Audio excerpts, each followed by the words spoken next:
Yo, yo, yo, yo, what's up, all you burners, stoners, and potheads? This is Weedman 420 with the Weedman 420 Chronicles. How are all you vipers doing out there, Mrs. Weedman? Mr. Weedman, How the hell are you?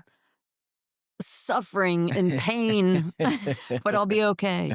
Hey, all you vipers out there in the world, if you're smoking some big fat doinks where you listen to the show, Mrs. Weedman and I are about to get normal with some Znackz by Preferred Gardens, which has officially launched here and made its way from California to Illinois in collaboration with Redemption Botanicals, who we smoked on the show many a times, a team that continues to deliver premium flower. Znackz is a powerful cross between chauffeur and runts, delivering the classic gassy runts aroma with sweet, earthy, candy-like notes, indica dominant with tasting notes of grape, coriander, interesting, strawberry, masa, interesting, Mm, and fuel. The resinous nugs pull apart with a gacky. gacky reluctance, leaving the fingertips gluey and liable to Wow. decimate a few rolling papers. The lineage is genetics Runts and Chauffeur, which is gelato and Skittles and wedding cake and Daily Driver. The THC percentage is 26.91%. The terpenes, man, reach up to 3.53%, and the terpenes in this are beta-carotene, limonene, and linalool. Oh, some of Mr. Weedman's favorites. And while we're smoking this delicious, delicious Znackz by Preferred Gardens, I'd like to thank the fellows over at Redemption Botanicals, Marshall, Bo, and Chad for throwing to the cause and throwing us some of this fine weed. And I heard it hit the dispensaries and it was sold out in like one day. Wow. Kind of crazy. Yeah. Yeah. So I heard there was people waiting for this line to break To out. break out. Yeah. So what do you think of the taste?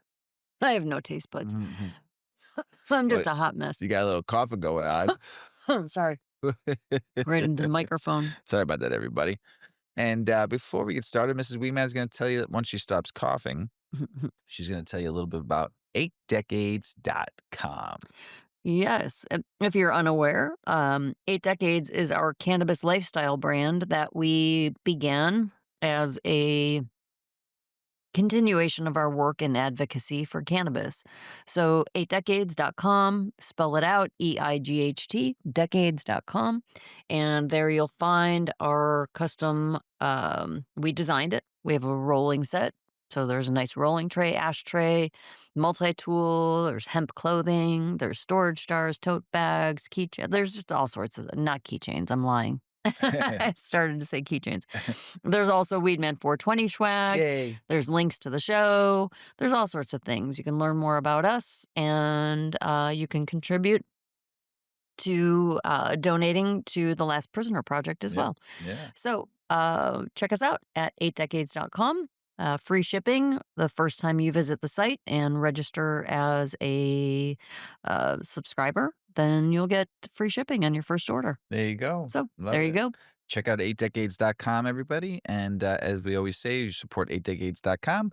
We get to keep on doing this show for you every week. And, well, we did it, Mrs. Weedman.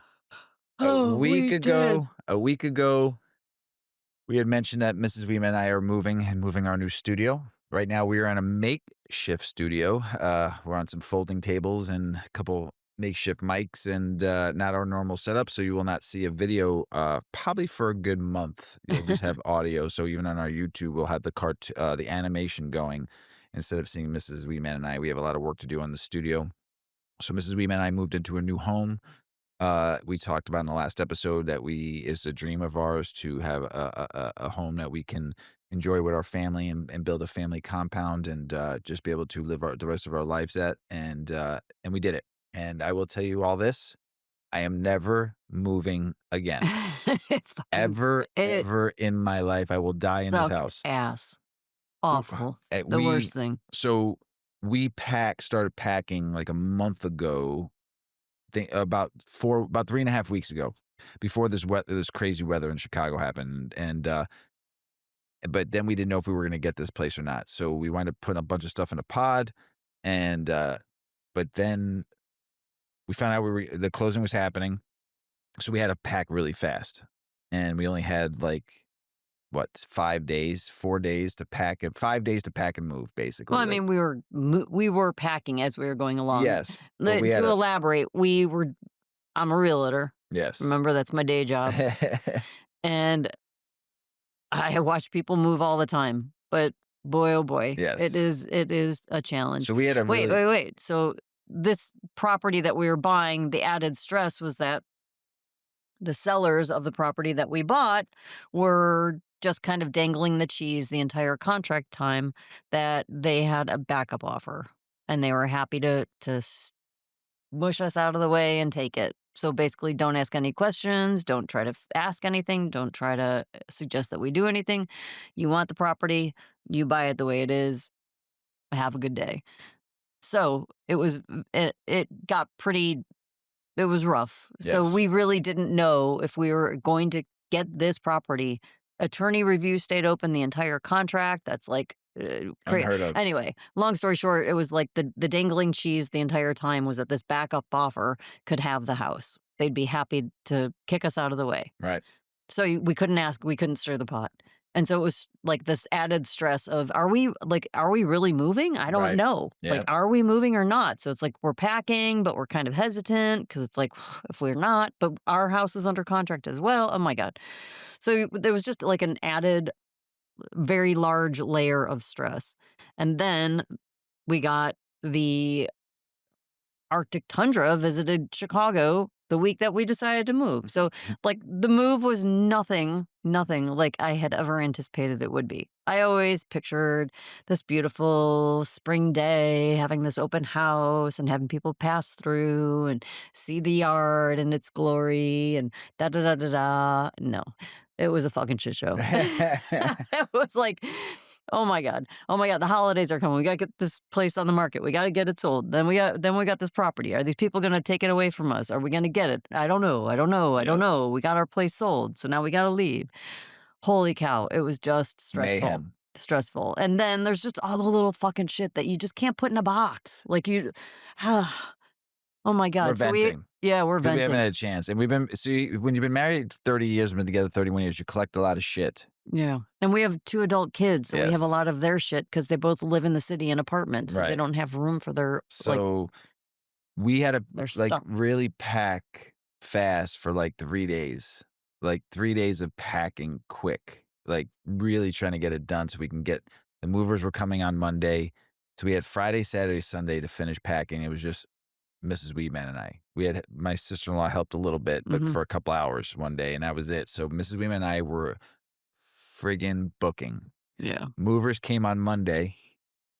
They're packing the house up, and we also had to rent a truck that we packed the night before because Mrs. Weedman didn't want her artwork on the moving truck And and plants and plants and just just certain personal stuff. things. Yeah. So Monday, we get the movers are done, and they can't fit any of the yard stuff, like our barbecues and Oh my god. our a We're lot like, just "No, you have to fit it. You have to they fit couldn't it." do it on in time. It couldn't fit in the truck, so we had to drive up to where our house is, our new home, unload everything, and then we still had to unload the truck that we rented too after the Mhm. movers were done with the truck and the pod. Mhm. And they were fast, but they were too They were fast because they were messy. just messy. But they did a job that they did. So on Tuesday, we had to go back down to where we formerly lived and finish packing and clean the house up for the new folks coming in. In, like, a 1.5 hour Yeah, window. yeah, we had a 1.5 hour window. Make this place shine. Yeah, Get all and the I extra packed shit out of here. O-Dog, our daughter, came down, helped Mrs. Weeman get the house cleaned. I packed the rest of the stuff, filled that truck up again. It filled it up again, and then we had to drive to our new home to unpack that truck, but also we have demo work going on that the next day. At our So new at our place, new place on like, Wednesday. construction was Construction starting. was starting. We're not talking, like, one contractor No, or one subcontractor. no, we're There were, like, talking 15 people many, working. and then we had to rearrange the house for all the work that needed to be Oh done, my so all the god. boxes had to be put in certain places that they Yeah. weren't doing work on, so for for Oh my god. basically 48 hours, Mrs. Weeman and I were, like, moving Nonstop moving shit. so Oh so my we were actually so exhausted. Tuesday, Mrs. Weeman, though, wanted to clean the bathrooms so we can use them in our new home, and, I said, "I'm gonna go sit for a minute I just need a break. And this was like, We would literally were like, I have never felt that level of oh, exhaustion exhaustion. and Yes. pain. Mind, body, and Never. soul was just Like exhausted everything. in all levels. So I went downstairs to take a Ugh. break around 8:30, and Mrs. Weeman came down about 9:30 and saw me laying in the bed out cold and puts a half an edible in my mouth. And she said I chewed it and didn't say a word. And she came back down again, saw me, like, in a position that she's never seen me fall, crimped up, arms in the air like I was, and she literally thought I was rigor mortisized and dead. So I was like, if he looks like this, he could be in the best sleep of his life. And if I touch him to check on him, I'm going to disturb that peace. And we are exhausted. Oh, I And then on the other hand, he's sleeping in such a weird way, this weird position. Is he dead? I just didn't know what to do. I was like, I don't know. Like such a conundrum. What do you do? Yes. So yeah, you moved. So, You besides moved all or the you work breathed. besides It all was the okay. besides all the work we did and the moving and shaking, I will tell you a little bit about Mrs. Weeman and I's marriage. Thank God we have a good marriage. And thank God we know each other well enough to where there was points I'm sure Mrs. Weeman wanted to punch me in the Oh, face. I'm gonna punch you in the mouth. Yeah, wanted to punch me in the mouth I'm gonna punch at you in the least mouth. 75 times. I Yeah, probably yeah, I'm yeah. counting 75, and it's probably more. And Well, there I was mean, we could probably quadruple that over the 3 years of the house hunt, oh, right? yeah, The 3 yeah, years. yes. 3 years, Mr. Yeah. Weedman. So 3 years of looking for a new home too, Oh my god. and there was times where I probably wanted to pick Mrs. Weeman up and toss her. So it was so stressful mentally for the both of us because we had so much going on at one time, and then the demo work going on and trying to do a lot of stuff, and it's just the two of us. So Old Dog helped a little bit, Shawty and Polly helped for a little bit too, but not much time. They all, Everyone's just everyone's busy busy. his lives. Yeah. So the stress upon the mind, body, and soul thing of this move was rough on a marriage too. And thank God, I will tell you this: never go to bed angry when you're married. And every night before we went to bed, we talked it out and gave each other a little bro hug and a kiss. And hey, we got this. We can do this one more day. We got one more round in us, Rock. One more And we round said in. at the beginning, like when we were like, we are finding a property Yeah. before this year ends. Yep. And we really dug our heels in. There's I just also been made a pinky arguments and swear. bickering I and also made yeah. a pinky swear that Yeah. we would find a place this Yeah. year. And we did. Yeah. But it took a very strong marriage to get through these last 7 days. Yeah. We are recording on a Saturday. We I don't think we've ever recorded on a Saturday, and maybe once I think we did for our 420 episode at Made Gallery. So we're about is we usually record on Tuesdays. So, but we got a show done this week. We have not missed a week, Yes. and we promised that we would get you a show, and it took a lot to do this show today. Mrs. Weeman was hustling and bustling, trying to clean and get stuff organized, and I was working on some destruction that I'm good at because I'm not into construction, and still put a show together today, and we're gonna do our full show for you all, and we're super stoked to do it in our new home and our new studio that's not done. And this studio right now is what The old what owner's color name, walls? her name was Rose. So these are rose-colored walls, right? I'm This one here? I'm So right thinking now, a rose, Mr. but Wee like a pinky rose, yeah, or like a Mr. carnation Weedman is in a pink. pink, not his green and white studio. He's in No. a pink rose studio right now, Yeah, with with cute little frilly eyelet curtains. yes. So, Grandma's room. yeah, the studio is gonna be a while before it's done. We got a lot of work to do, coming up. So I apologize. There's no video with Mr. and Mrs. Weedman and I, but we Yeah. will do a show. You will get a show next week too on Tuesday when we normally do the show. It'll come out Thursday, so we'll be back to normal. But it is kind of crazy right now, Yeah. and we want to let you know that we love you all out there for the support, and that's why we're doing a show this week. And like I always say, it's still the favorite night of the week when I get to do this because this is the time Mrs. Weedman and I have laughs, we have fun, and we get to smoke some weed together and relax and chill and just talk weed and talk shit to one another. So just know the it is real. We did it, Mrs. Weedman. We fucking did it. We So did it. I'm proud of you. You kicked ass. I've never seen a woman in basically 2 weeks get contractors and contract work done as fast as she did get movers lined up, get all this work done we're getting done in this house. You know, I am so impressed and so highly admired that I couldn't do it. And I wanna say I'm so fucking proud of you. Well, thank I'm you. proud of you being my wife, but I'm proud of you of what you've done and accomplished in a short period of time and how stressful it is to do all this. I fucking love you. I fucking love you. And I'm so proud of you. Thank you. You killed it. You Thank you. knocked it out of the park. Any person that's ever wanted somebody to redo their house for them, you need to hire this woman I'm sitting in front of looking right at right now, because I tell you what, she gets shit done. No doubt fucking about it. So I love you and I I'm love proud you of you. too. So, um, so something funny. There's this term going around right now. It's a number.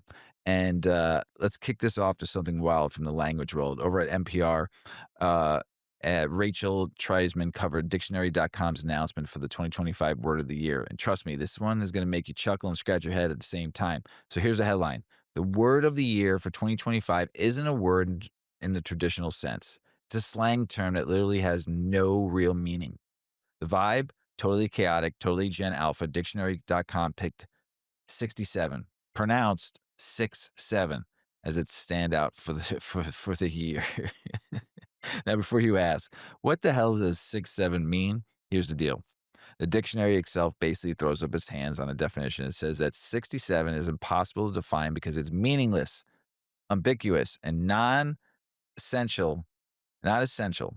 It exists because people use it, not because it means something specific. That's straight from the announcement about the selection process. Digging into how it came about, the phrase got popular online through TikTok and viral clips, especially around basketball culture and meme culture this year. Some trace of viral song clip and social posts. Others say it's just a way for kids to be kids and adults to be Mm. confused. Either way, the search frequency for 6-7 skyrocketed this summer, and it was used everywhere from the classroom to social feeds. Teachers even started noticing some warning other educators to avoid counting out loud unless they want a room full of students shouting 6-7. Fucking classic. And here's an interesting twist. Even the originators admit it doesn't really mean anything. Some creators behind the meme say the beauty of 6-7 is that people give it their own meaning, whatever fits their vibe. So, why this is the word of the year? Dictionaries.com lexicographers say it captures something real about 2025. Language as living, evolving reflection of culture, internet humor, and intergenerational expression. It's less about dictionary definitions and more about connection and shared experience, even if it's nonsense. In short, 2025 word of the year is the number that means nothing, used by generation that thrives on absurdity and how it's officially immortalized in the lexicon. That's 6-7, baby. 67, 6-7, no more, no less. Now, when I was talking to Mrs. Weedman about this, were you a little confused still about the term 6-7, or No, did you because kind of I know a little bit about it? it had come up on a social media post that a mom bought their kid a shirt with 6-7 on it, and the other mom's like, "That's bad," and then, then it went like, woo, like 50 comments of women saying, "Blah, blah, blah, blah, blah, blah, blah," but most of them saying that it's just a number, it's no big deal, but there's this m handful of people think that there's some underlying negative Right, connotation right. that it. Yeah, Yes. yeah. So I don't know. That's all I know about it. So all Six, you, seven, yo. we're Generation Xers, Mrs. V-Man and I, and there was terms back then that our Mm, parents didn't understand yeah. either. So in the late '80s, early '90s, and all you Gen Xers out there, you know what I'm talking about. So we all have that That generational thing, thing that the generation that other, behind us or yeah. two generations would be like, "What the fuck are they talking about?" Kind of thing. I'm noticing a lot of that in myself lately. Like, what the fuck are they talking about?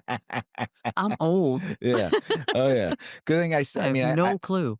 I have T and Dowboy and Polly and Shoddy that I talk to a lot. So I mean, they keep Mr. Weedman hip to the new shit, I guess, But and then we have O Dog, Yeah, who's a yeah, Gen Zer, so right. she kind of teaches me a little bit here and there too. And plus, And then we've got like nieces and yeah. nephews that So go down into their early 20s. We don't right. have any more. Well, we have got a great nephew who's just turned Yeah, 13 happy today. birthday, Danger. Oliver.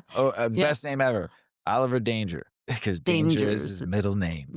Yeah. Happy birthday. And also, T, our technician's birthday, Yeah, too. happy birthday, Happy T. birthday, T. We love you, Yeah. brother. You've been around for 7 years. Actually, been around a lot longer than that, but been around the show for 7 years, almost 7 years. So, um, yeah, go ahead. You were saying something. Sorry. I was hoping you didn't come back to me because I don't Oh, remember. you don't What was remember? wait, but remind me, We were remind talking me. about 6, 7, and internet and different terms, Gen X, Gen Oh, X. yeah, yeah, yeah. So we have, like, teenagers. We're covered, Yes. like, up to teenage, but then there's, like, this gap. Like, I don't understand kids that are, like, maybe, like, 8 to 13. Right. Yeah, Yep. like, that dance, the with the swinging arms. I don't get that. Like, what?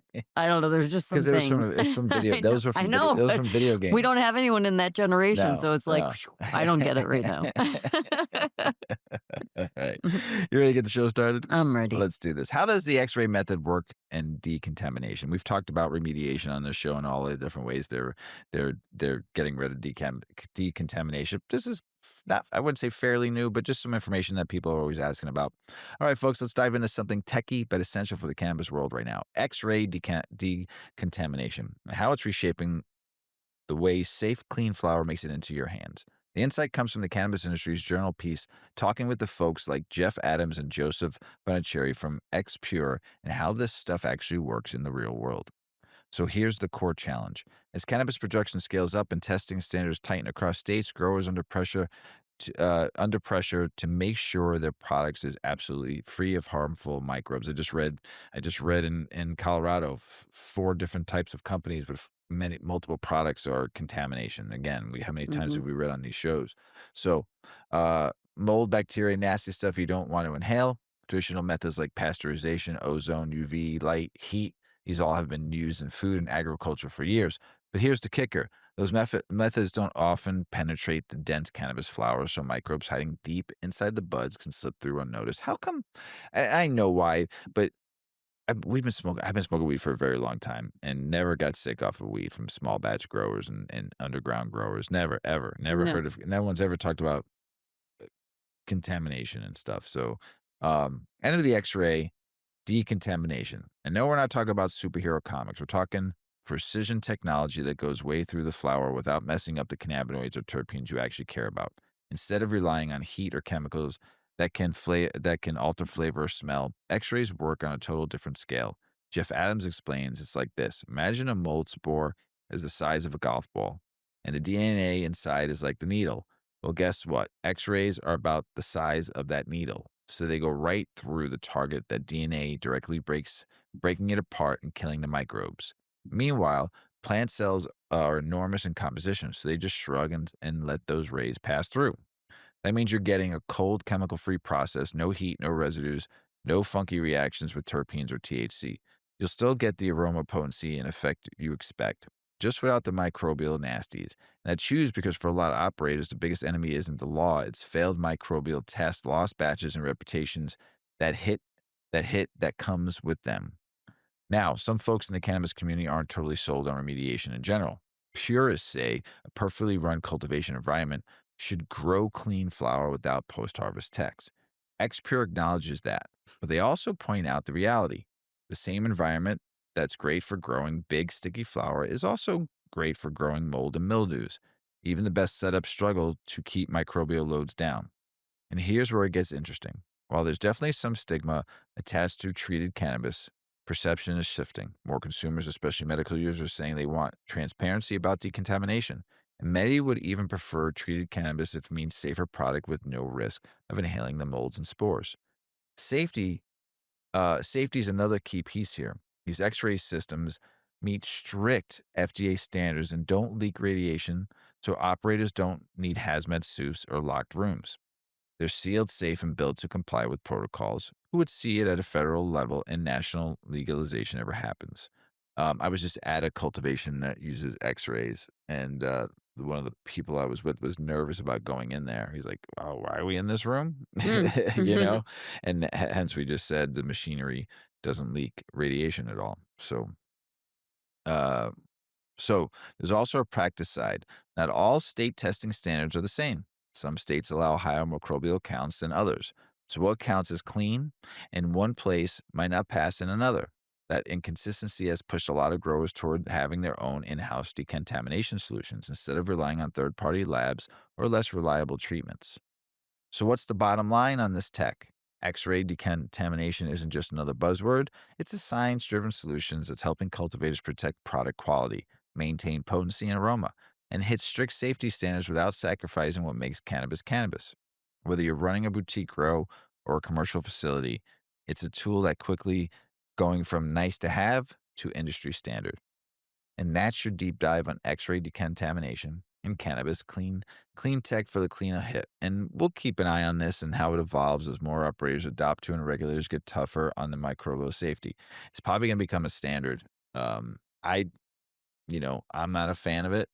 That's why I like my own home grow and people who I usually get my flower from, small batch, small growers that know that one thing can go wrong and you can a whole big, large grow facilities. These are small batch grows that know what the fuck they're doing, you Mhm. know? And I don't, I'm sure I've smoked some dispensary weed that's been x-rayed or all that other shit, ozone or, whatever, it's just, what are you going to do? It's just, you either don't smoke it and you go back to finding people or do what I like to do. And that's grow your own weed. Right? That's right. So, Mrs. Weedman, Yep. the gut, the Yeah. gut. Yep. Don't get punched in the gut, right? That's right. Don't ever. But your gut is getting high too, right? The Yeah. surprising cannabis microbiome connection. Tell All us right. about it. Today, we're diving into some surprising science linking your cannabis and your gut, really, your microbiome. Traditionally, we think of cannabis as something that affects the brain and consciousness. But new research suggests there's also a two-way conversation between cannabinoids like THC and CBD and the trillions of microbes living in our digestive tracts. And that connection could influence everything from inflammation to metabolism to immune function. At the heart of this interaction is something called the endocannabinoid system, or ECS. It's a complex signaling network throughout the body that both our own endocannabinoids and plant cannabinoids engage with. What's interesting is that gut bacteria help shape and regulate the endocannabinoid system, and the endocannabinoid system, in turn, plays a role in gut health. Preclinical research, mostly in animal models, shows that both THC and CBD can actually shift the balance of bacterial species in the gut. For example, one study in mice fed a high fat diet found that THC increased the levels of Akkermansia musciphilia, something like that, a bacterium linked to healthier gut barrier function and better metabolic outcomes. CBD in separate experiments helped restore healthy ratios of other bacteria, reducing inflammation and stabilizing gut communities. On the flip side, certain gut microbes seem to influence how the body processes cannabinoids. Some produce enzymes that reactivate THC metabolites, potentially modifying the strength or duration of effects. This is more than just interesting biology. Early findings in humans, such as in people living with HIV, suggest that cannabis use may change microbiome composition, reduce immune activation, and improve the integrity of the gut barrier, which has important implications for inflammation and overall health. But this area is still very much emerging, and results are mixed across studies. Some cannabis users show benefits, while others, especially heavy and long term users, can show reduced diversity in their gut microbiota, which isn't typically a good sign for gut health. It's also important to note that most human studies are small, and preclinical animal studies don't always translate directly to people. Researchers are still working to understand how factors like dose, method of consumption, and individual microbial profiles change the outcomes. The author points out that if you're interested in supporting your microbiome alongside cannabis use, diet plays a key role. Fermented foods like yogurt or kimchi, prebiotic fibers found in garlic and onions, polyphenol-rich foods such as berries and green tea, omega-3 sources like salmon and walnuts, and high-fiber whole foods can all help nurture a resilient gut environment that may work in tandem with the body's cannabinoid signaling systems. In short, the connection between cannabis and the microbiome is real, and it's complex. One of the hot frontiers in integrative health research that's happening now. So that's pretty cool. We've been taking probiotics and prebiotics Forever. probably since our I take 20s. a lot of stuff in my gut, though. Gut health's key. Yeah. I mean, when we first started taking them, it was just Early a too. vitamin that, if you knew about health and wellness, you knew about. Right. And if you didn't, you didn't. I can always remember my mom. Oh, she'd just roll her eyes. Oh, Susan. But now the doctor gives it to you. And when you're in the hospital, they give it to you. Right. So now it's okay. Yeah. I mean, if you can't, I mean, It's even if you just use yeah. Greek yogurt, Mm-hmm. or kefir, Yeah. plain kefir, don't do all the flavors. It's too much sugar and shit. So, but your gut, I'm telling you, You need the you need good gut health. acidophilus. Yes, you need good gut health. You need good poops. Good poops. Mm. Good gut health gives you good poops. And Mr. Weedman just had, what did I just have done? He pooped in a box. He did What is it called? well, no, because he's a Colagero? big baby and he won't do a colonoscopy. that. I don't need a So colonoscopy. dumb. I don't need a I'm not doing But what did I that. get done? What did I I'm do? not having anyone What was- shove something up my ass. Only your finger, Mrs. Weedman. Only your finger. All right, Mr.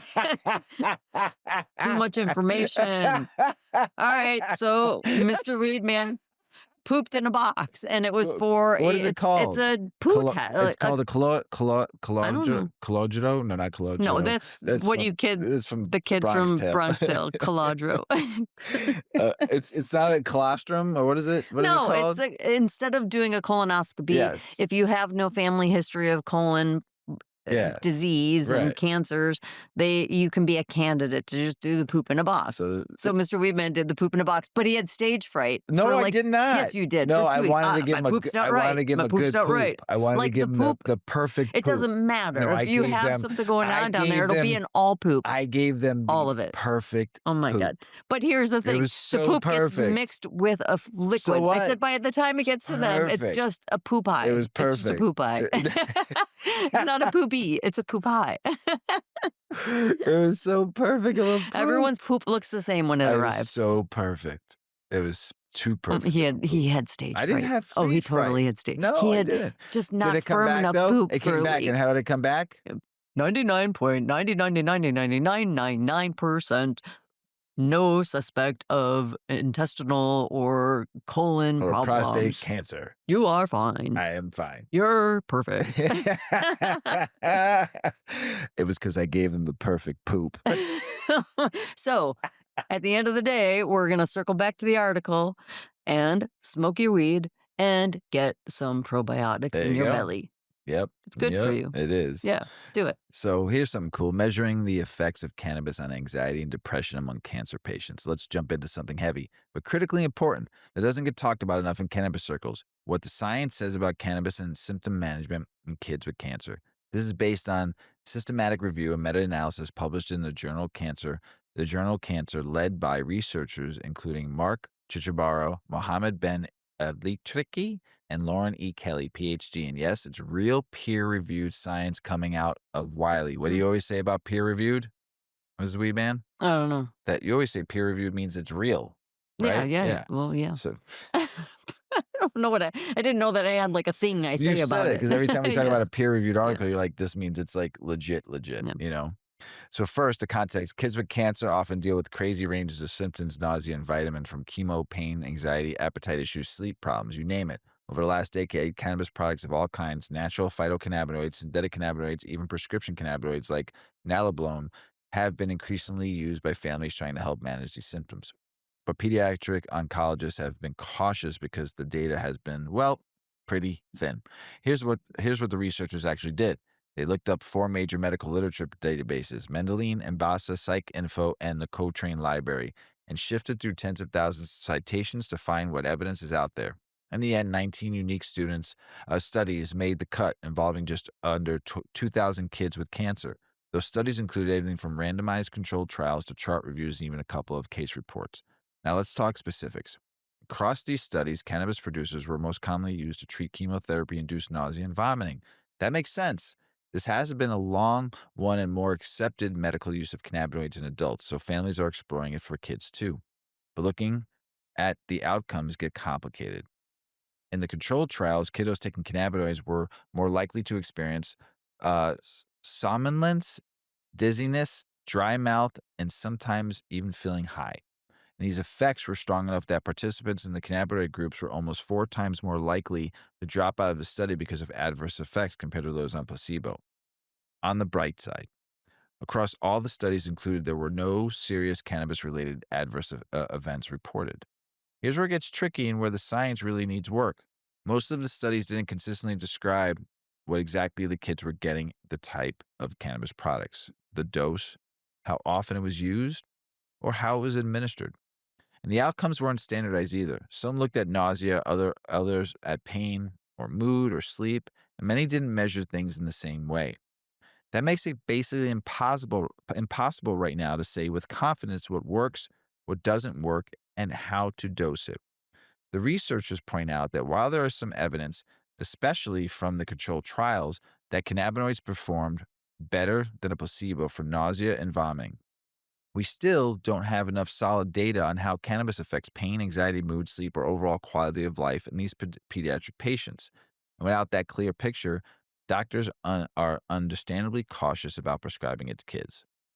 Because of the uncertainty, the review team says we urgently need more rigorous research, including clinical trials that are well designed with standardized dosing and outcomes, so clinicians and parents actually have good evidence to base decisions on.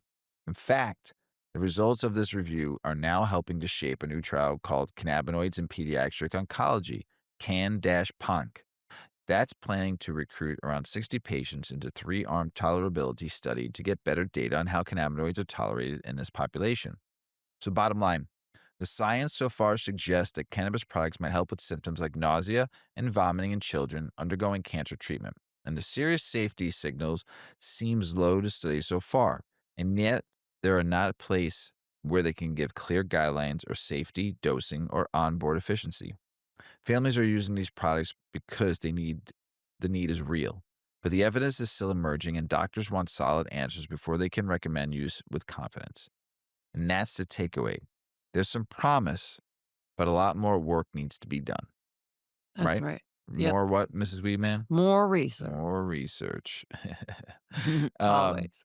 so s- some scientists built a fake bar to see if weed makes people drink less. And then this fake bar thing, apparently it did. So researchers test whether cannabis truly curbs alcohol cravings. Tell us about it, Ms. Weedman. Okay, there's a little experiment here that feels like it was built for storytelling. Researchers wanted to know whether cannabis changes how much people drink alcohol in a setting that looks and feels like a real bar. So they literally built a fake bar, complete with lighting, drinks, and a vibe, and invited people in to participate, while scientists watched and measured behavior carefully. The question was simple: does smoking weed before drinking make people drink less? And the results suggest the answer is yes, at least in this controlled setting. Here's how it worked: participants were adults who drank heavily at least once a month and also used cannabis. Over multiple sessions, each person smoked either a joint with high THC at about 7.2%, a joint with moderate THC, around 3.1%, or a placebo joint that didn't actually get them high.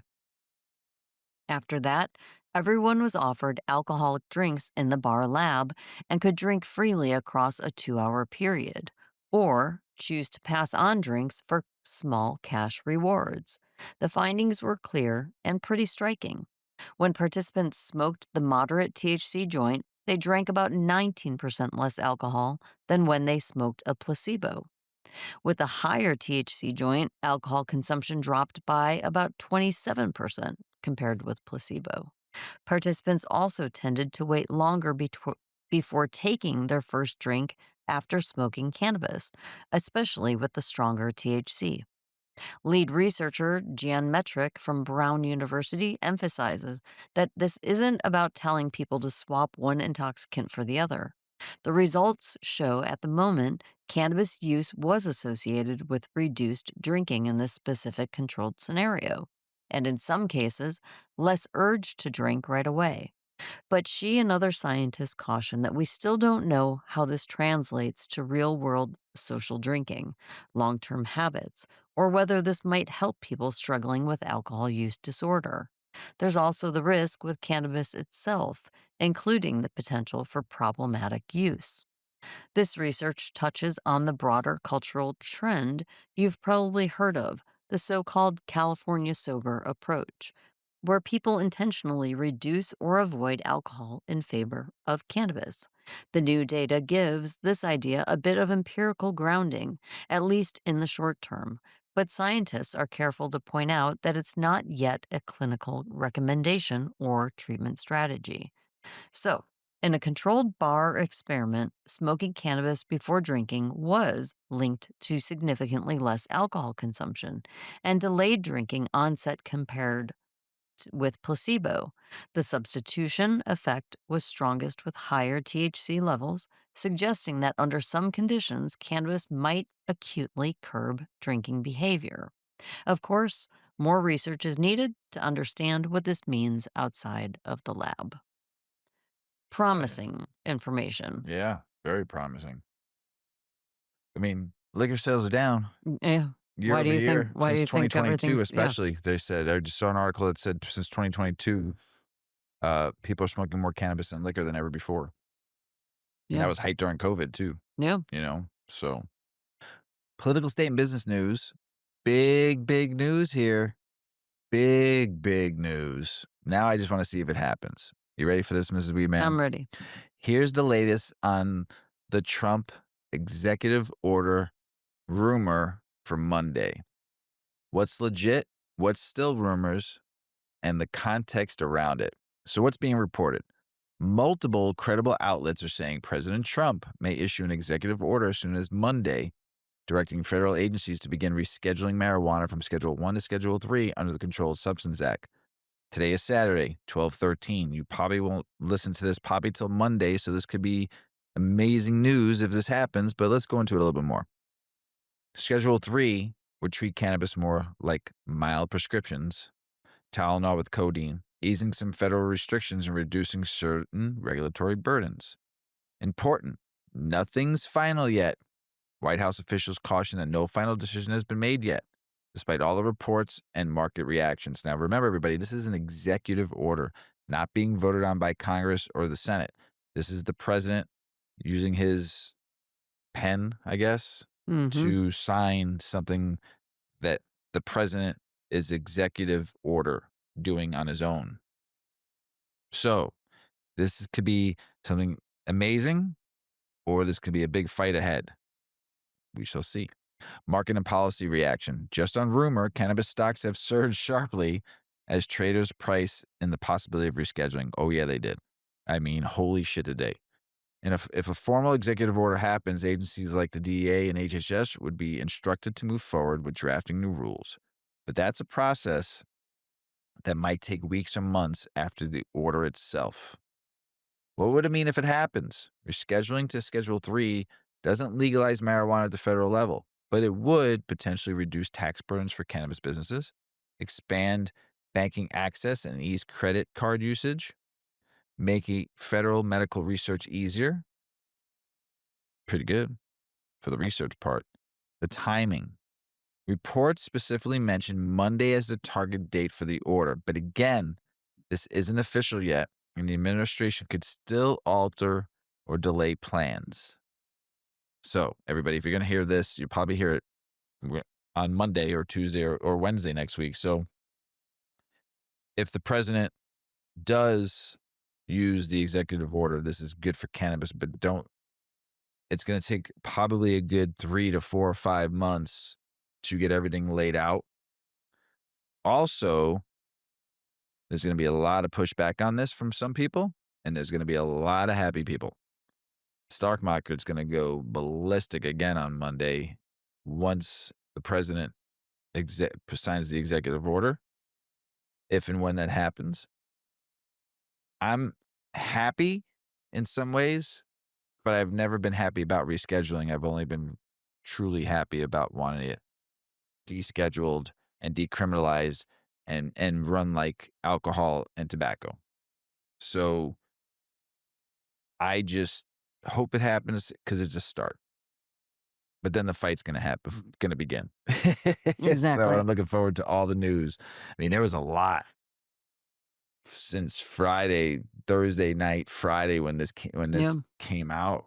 But it's sad because if this also leads up to the end of the hemp industry, it's really disheartening, you know? It's really a setback. There's a lot of people who disagree with that, but it's the two businesses need to complement. They do complement one another, but instead they're spending all this time fighting because the controls over who will run and who will profit from those industries. Right. It's all gone corporate, right? It's all gone to stockholders and like that's where the politicians are looking. You know what I Yeah. mean? I don't know. I'm high and I can't keep my train of thought for more than about 3 seconds. It's okay. But we always say that we want it we just don't want Desched any scheduling. We want it descheduled, we want it Decriminalized, decriminalized. We just want to be able to have just like legal yeah. weed, grow it, smoke it, Yep. make edibles, do what you need to do with it and just be responsible. Yeah. Put boundaries on it like you do with alcohol and just fucking let it be. And the people who have hemp businesses can still continue and the people who have cannabis business can still continue Yep. and they have a framework on how to do business. Standardization. Standardization. This is what your product has to have, maximum this, minimum that, da da da da da, Right. test here, lab there. Boom. Beep beep bop ba boop. Beep ba da ba doop ba dop. Come on, just get your fucking shit together, would you? It's so simple and they've just made it so fucked up. Of And course, and that's because when you get it's government just involved. there's a lot of people's livelihoods that are really at stake. Yep, absolutely. So, So, is it a win? we'll find out on Monday. Yeah. Kentucky is finally opening up its first medical marijuana dispensary, and Governor Andy Bashar says supplies are expected to run out fast. Patients are hyped, lines are forming, and folks are joking this launch might move faster than a Black Friday sale. Boom. Kentucky's long waited for MMJ is over, and it's packing out quick. Cheech and Chong are officially taking their cannabis brands nationwide, according to High Times. The comedy legends just announced a licensing expansion aiming for 100 retail stores across the U.S. That's right, Dave's here. Dave's not here, but the dispensaries are. It's part nostalgia, part business, and proof stoner culture went corporate. Smoke responsibly, money talks, bullshit walks, history repeats itself. California cannabis sales bring in $283.7 million in tax revenue for the third quarter of 2025. I do not feel sorry for you, California government. You don't deserve to take that $283 million anyway, but stop complaining and stop raising taxes because that's just in a quarter. So just say on average, 250. So you're making $1 billion a year in tax revenue. Go fuck yourself for raising taxes on these poor folks out there. A marijuana-linked vomiting condition called cannabinoid hyperemesis syndrome. And holy shit, for the last 7 days, every friggin' cannabis article has been about cannabinoid Hypersemesis. hypermenesis syndrome, CHS. But now it's an official WHO medical code. As ER visits keep rising, doctors say it hits heavy long-term users, causing intense nausea related by hot showers. So yeah, if your cure is boiling water, it might be time for a tolerance break. And I don't even think it's that. But this past week, there's been 30 articles plus on CHS. Fucking crazy. So much it just comes and goes. The waves of articles and medical stuff they talk about, and I understand it's happening to more and more people. But here's what I listen to Mr. Weedman when he tells you. I've been talking about this for how many years now? Okay, there's people that I know that stopped smoking weed because of it. When I ask them, "What do you smoke a lot of, or what do you take a lot of, or what do you do a lot?" Well, I smoke a lot of carts. Okay, what's the THC percentage in those carts? I don't know, something like 90 to 95%. I'm like, oh my God. Can you take it down to like 20% in your cart and start there? Or start smoking very low dose THC flower? You're destroying your body. If you can't tolerate that and your tolerance level is not there yet, and That's why you're getting this. You're putting so much THC in your body that wasn't meant to be in there, and you're overwhelming your body to where your body probably thinks you're poisoning itself, and what is it doing? Vomiting it out. Mhm. You're just killing your body. Take a break. If you decide to try cannabis again in a year from now, start with the lowest dose of anything possible and open up your system. Start with a 2.5 milligram edible and see what happens before you decide to dive into a 25 milligram edible like you used to take and you didn't need to. Ms. Weedman's tired, I could tell. No, I'm in a good I am ready to go to Yeah, bed, but she's I'm tired. okay right She was now. kicking I'm ass and okay. taking names today. So just take care of your body, everybody, and it'll take care of you. According to heady New Jersey Governor-elect Mickey Shirelli just launched a public survey, and cannabis advocates finally have a seat at the table. This is a chance to speak up on licensing, equity, and future of Jersey weed. Translation: fill out the survey, Jersey, because policy doesn't shape itself even when you're high. According to Marijuana Moment, a cannabis business owner running for Congress says federal legalization is the only way to stabilize national marijuana market. He argues batchwork state laws hurt small operators, limited banking, and scare investors. Translation: you can't run a legit nationwide industry when the feds still pretend weed is the problem. Smoke the truth. That's going to be my next t-shirt. Smoke the truth. According to Cannabis Business Times, 5 former U.S. attorneys say there's no secret Biden cannabis policy memo guiding federal enforcement, despite years of industry speculation. Let me read it to you again. Okay? According to Cannabis Business Times and Marijuana Moment wrote about this and some other 5 former U.S. attorneys say there are no secret Biden cannabis policy memo guiding federal enforcement despite years of industry speculation. Turns out the so-called roadmap never existed. So yeah, growers and operators were basically reading tea leaves and not the good kind. Federal clarity, still very much to be TBD. Basically, the former president Biden was saying that he was doing all this and never did any of it. Plain and simple. It was a front. Like I said to you, It's crazy. cannabis family out there and community and all the ones that we've been getting beat up for hundreds of years and lied to and only been used for our tax dollars now. That's it. It's plain and simple. And we keep on falling for it.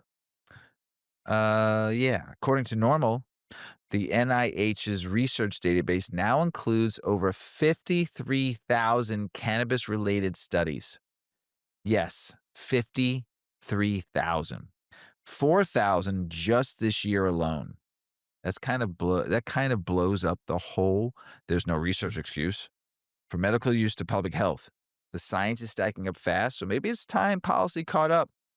I'm just saying, data don't lie unless you put the wrong numbers in. According to Audacity News, Wayne State University is launching a new study on using cannabis to help treat PTSD and depression. Researchers will look at how different cannabis products affect mental health symptoms. Translation: science is finally asking the questions people have been answering for years, just now with the lab coats, clipboards, and the nerdy pen holders. Mrs. Weedman, Yeah. over to you. I've got some more political, state, and business news. According to Marijuana Moment, a cannabis advocacy group just launched a holiday letter writing campaign to support people still incarcerated for marijuana. While weed racks up billions, folks remain locked up over plants. So this season, they're pushing compassion with pens, paper, and reminders that legalization without justice is only half a story.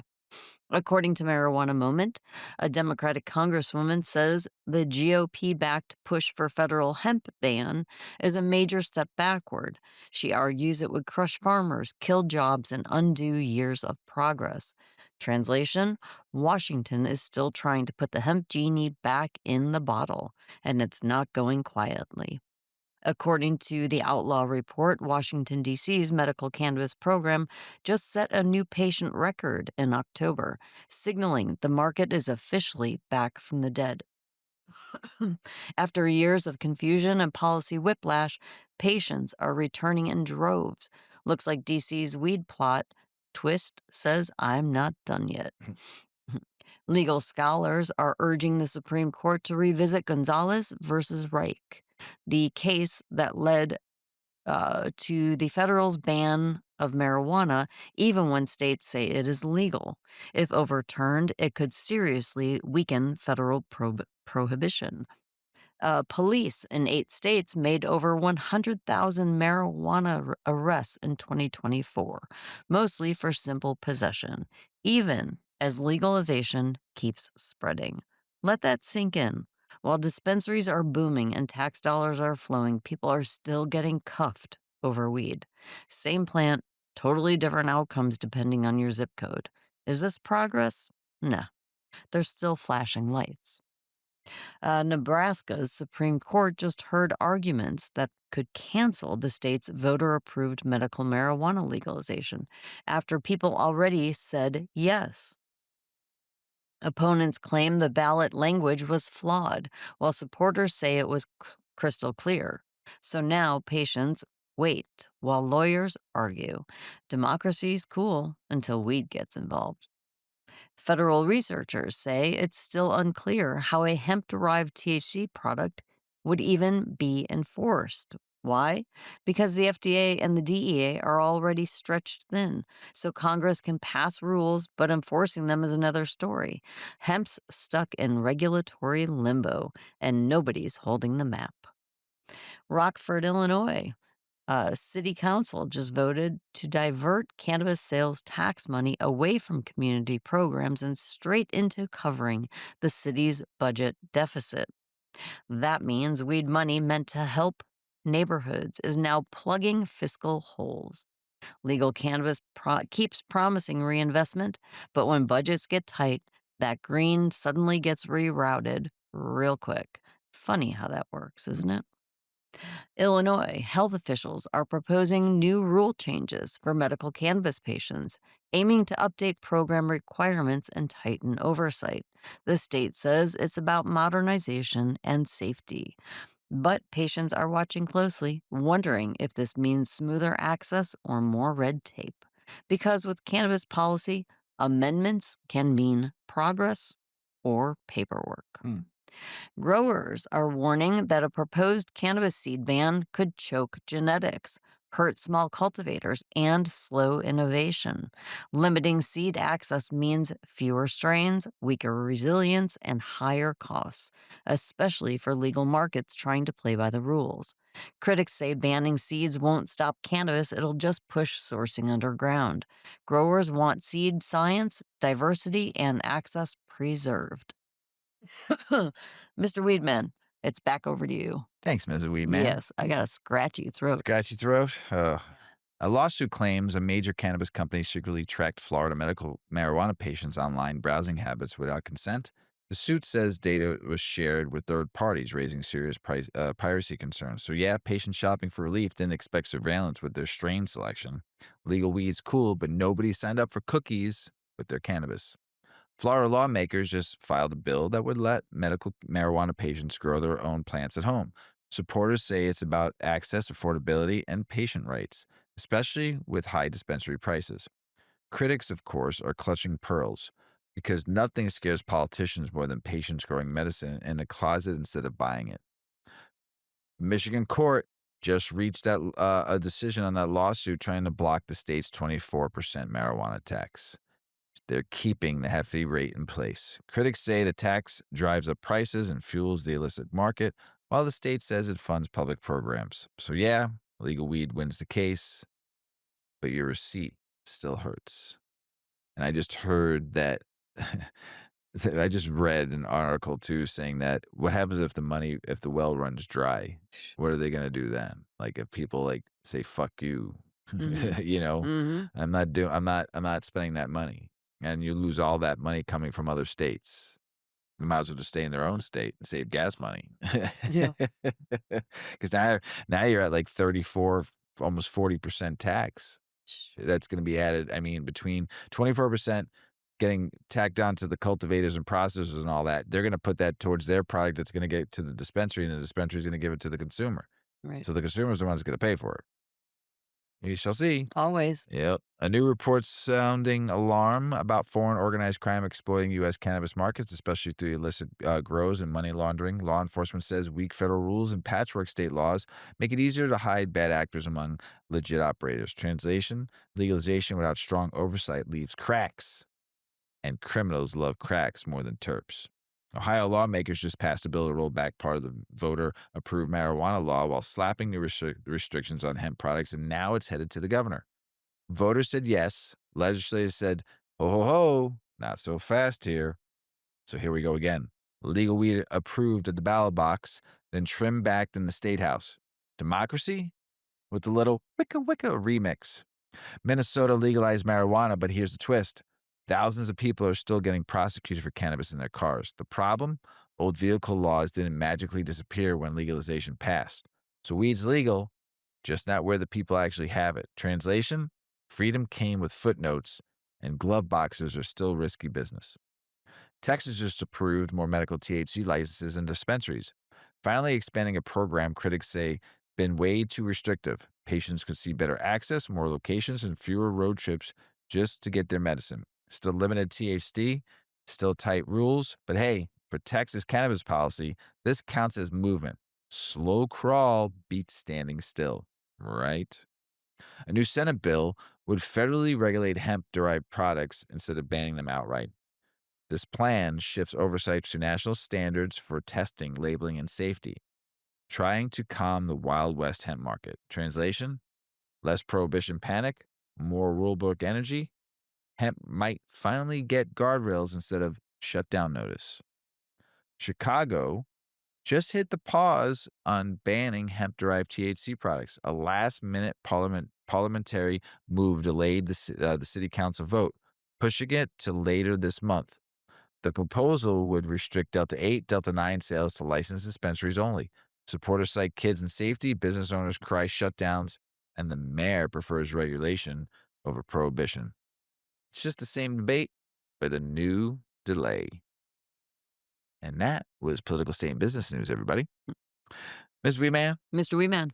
what makes a strong partnership? What strong dispensary partnerships building lasting cannabis brands together, coming along is what I like to call a strong partnership, right? Yep. Between brands and dispensaries. We all need each other. We all need each other, right? We need to work together and make sure this industry stays strong. The suppliers need dispensaries and dispensaries need suppliers. It goes hand in hand. They also need transporters. We need people getting product from A to B, right? We need to make sure we have good regulations and good standardization too. We all need to work together to all make money. There's enough money in this industry for all of us to make. So tell us about it, Mrs. Weeman. All right. Let's talk strategy, specifically how cannabis brands can actually succeed in an industry where traditional marketing tools like Instagram ads, direct to consumer sales, and broad discounts are either restricted or outright prohibited.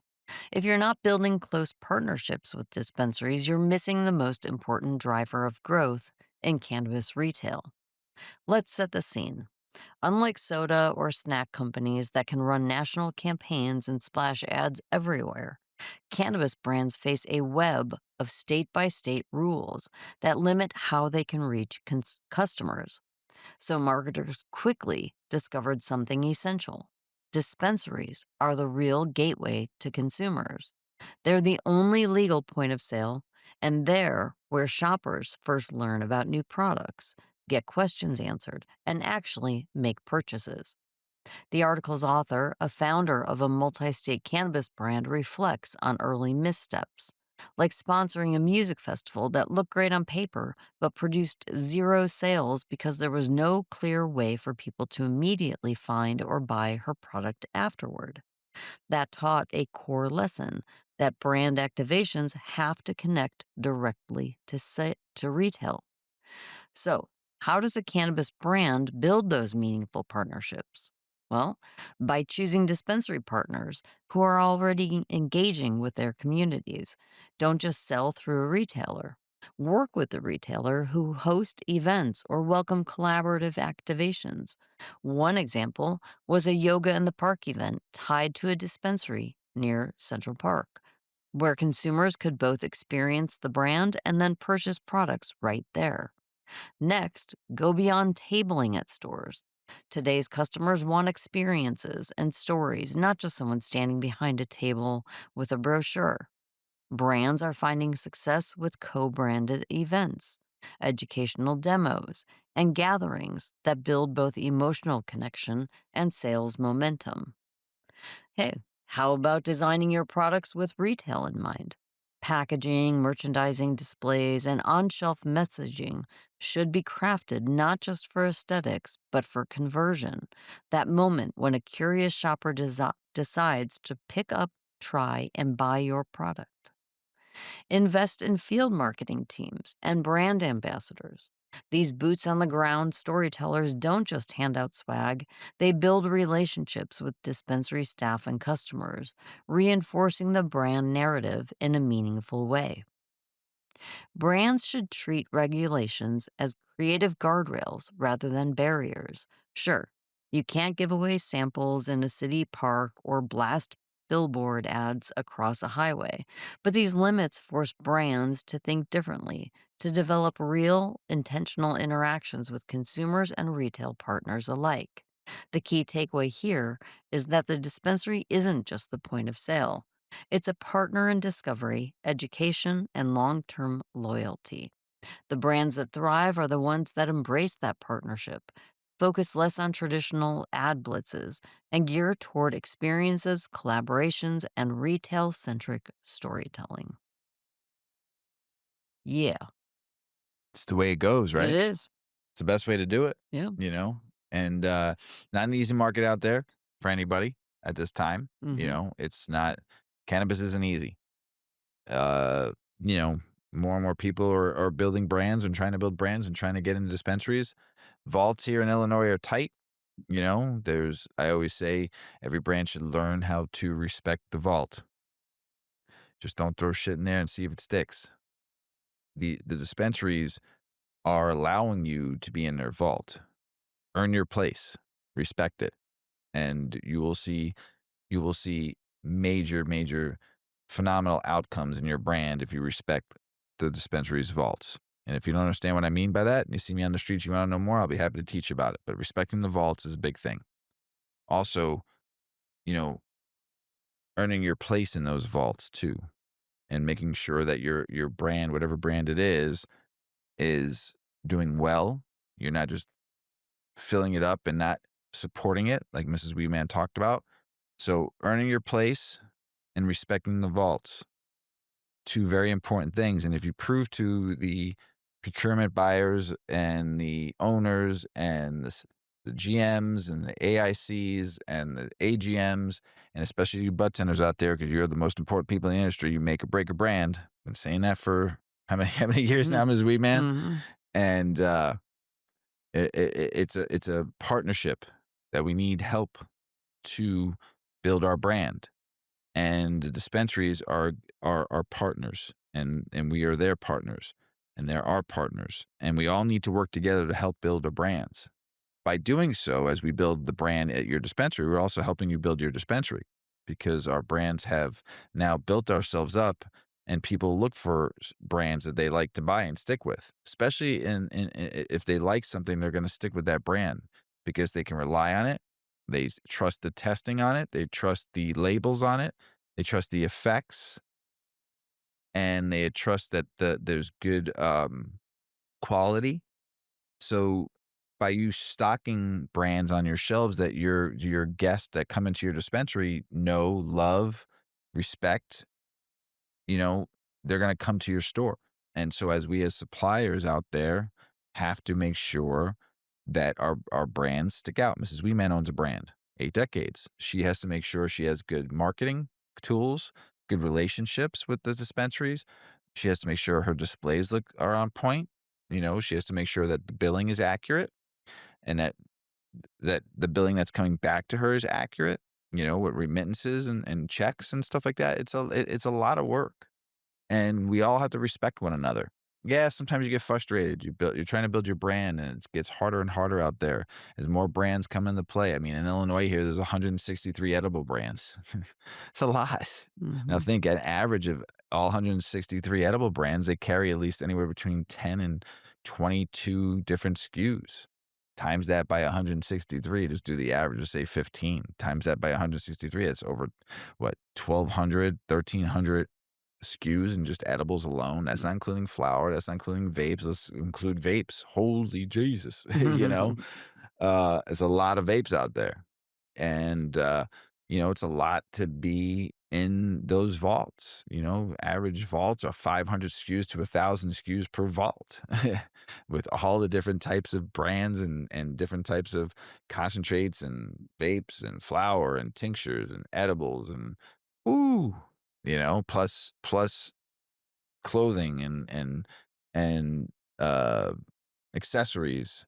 Whew, my goodness, that's a lot of SKUs. So it's not an easy business. So sorry, I went on a little tangent. Sorry, everybody. Just a little schooling. International news. Global cannabis progress didn't happen by accident, and it won't keep moving without pressure. Activists worldwide are still fighting for legalization, equity, medical access, and prisoner release. Even in legal markets, backsliding is real. So yeah, lighting up is cool, but showing up matters more because rights not defend tend to get rolled right back. Kenyan lawmakers calling for controlled legalization of marijuana, arguing it could boost the economy, create jobs, and fund healthcare. If properly regulated, the idea isn't free for all weed, but licensing, growing, medical use, and exports. Basically, less stigma, more structure. Kenya is asking the same question the world is asking: why leave money and medicine on the table? UK medical experts just released the first comprehensive dosing guide for medical cannabis oils, aiming to help doctors prescribe more safely and consistently. The guide covers THC CBD ratio, titration, and patient factors, basically removing the guesswork. Translation: fewer start low and shrug, more science backed dosing. Big step for patients, clinicians, and credibility across the medical cannabis space.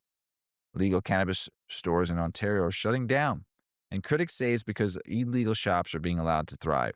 High taxes, strict rules, and uneven enforcement are squeezing legit operators while the underground keeps selling freely. Didn't I say a long time ago? The underground will always win. Will always win. No one It's listens to never gonna Mr. leave. Weedman. Transition. Play by the rules, lose money. Break them, stay open. That's not a market. It's a fucking mess. Finnish lawmakers are openly backing legal cannabis sales, saying regulation would improve safety, reduce crime, and bring in tax revenue. The conversation is shifting from should we or how do we? That's a big deal in Finland, where drug policy has been strict for decades. Looks like even the land of saunas and snow is warming up to weed. Just go to Malta or go to Germany or go start small, start with medical and work your way up. Go to Sweden, and see what they're doing. Look at some other countries and look at more of the successful countries first, though. The cannabis debate is still rolling through Victoria's upper house. With lawmakers split over reform, regulation, and what legalization would actually look like, supporters say it's about harm reduction in reality. Opponents are waving the usual warning flags. No final decision yet, just more speeches, amendments, and political smoke. Australia's weed conversation still very much in session. What's up, Tez? What's up, Reefer Terps? Much love. BC's legal cannabis sales fell in December, adding to concerns about market fatigue and competition from the illicit side.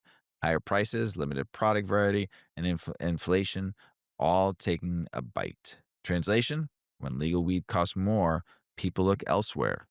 That market's still there, just feeling the squeeze. Turns out even pot isn't recession proof. Auckland's CBD is trying to bounce back, battling empty storefronts, slow foot traffic, and big recovery questions. City leaders are banging on the new rail link, housing, and fresh businesses to revive downtown vibes. It's a rebuild moment, less ghost town, more glow up. Urban recovery takes time, and apparently a lot more patience than a wake and bake. And that's international news, everybody. Pioneering funk master George Clinton Yes. embraces the cannabis industry at what age, Mrs. Weedman? You're 83. never too old to start something new, a new That's venture, right. right? Look at That's Willie right. Nelson, 90 something years old. I saw, while Mrs. Weedman's laying a joint, I saw Dick Van Dyke about to hit 100 years old, being pushed in a wheelchair with his legs up, having a big old smile on his face and a good old time. Nah, Ready to look like he was gonna get up and start doing the Fred Astaire dance again. What is that? What movie that was? Mary Poppins. oh my Wasn't he Mary gosh. Yeah, yeah, Poppins? yeah. Yeah. So he is still living at 100. So if he can live to 100, the funk master George Clinton, boy oh boy, at 83 can kill it with some weed. Tell us about it, Mr. Weedman. Yeah, hang on, that That hit got you? mhm, This is, I will have to say, this is a heavy indica. This is a heavy indica strain. It's made me like very mellow. Like very this is mellow. gonna be like I'm ready for bed. You might have to put us on, like, speed 1.5 when you listen, because we might be Yeah. doing turtle talk Oh over yeah. here. Oh yeah. Turtle, turtle. Yeah. Alright, let's hear about Clinton here. The legendary architect of Parliament Funkadelic and one of the most influential figures in psychedelic funk, is stepping into the legal cannabis industry after decades of openly supporting marijuana and speaking about its cultural significance. For a man whose music has always been about expanding consciousness and challenging convention, this move feels like a pivot and like natural progression. Mhm. While the specifics of his cannabis venture are still coming together, Clinton's involvement alone is a major endorsement of the industry. He spent much of his career questioning authority and calling out hypocrisy, and that carries over here. At one point, Clinton summed up the economics of prohibition with a blunt observation: America made more money pretending to stop weed than they have by selling it. It's a critique that reflects long-standing frustrations with prohibition, not just as a cultural failure, but as an economic one. For more than 6 decades, Clinton's influence has stretched far beyond music. Parliament and Funkadelic didn't just create hits, they reshaped funk, infused it with rock, soul, and psychedelia, and Bring on the funk. and wrapped it all in a philosophy rooted in liberation, curiosity, and questioning the status quo. Cannabis has always fit into that worldview, not as a gimmick, but as a creative and cultural tool. The timing of Clinton's move is telling. As legalization spreads across more states and countries, cannabis is shifting from counterculture to mainstream commerce. Having the godfather of funk enter the space doesn't just bring star power, it reinforces the idea that cannabis culture is deeply intertwined with art, music, and social change. At 83, George Clinton is still doing what he's always done: adapting, evolving, and staying relevant without losing his edge. His leap into cannabis isn't just about business, it's about another chapter in a career defined by challenging norms and pushing society forward, one funky idea at a time. Hmm, Code. yeah, Master of funk. I love it. George we Clinton. want the funk. Yep. We We want want the the funk. funk.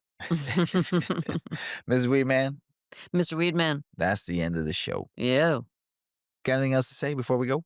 I'm tired. But Mr. Weedman, thanks for also putting up with me. And we know what we each need to do, and we know that what we're each capable of doing, and somehow we always just get shit done. True. When the flame's burning, we are just running and gunning, and we just get shit done. And we've just always been that way. So I don't know. Let's Cheers to just our new home, cheers to our new home. our new Let's just studio. keep cranking shit out.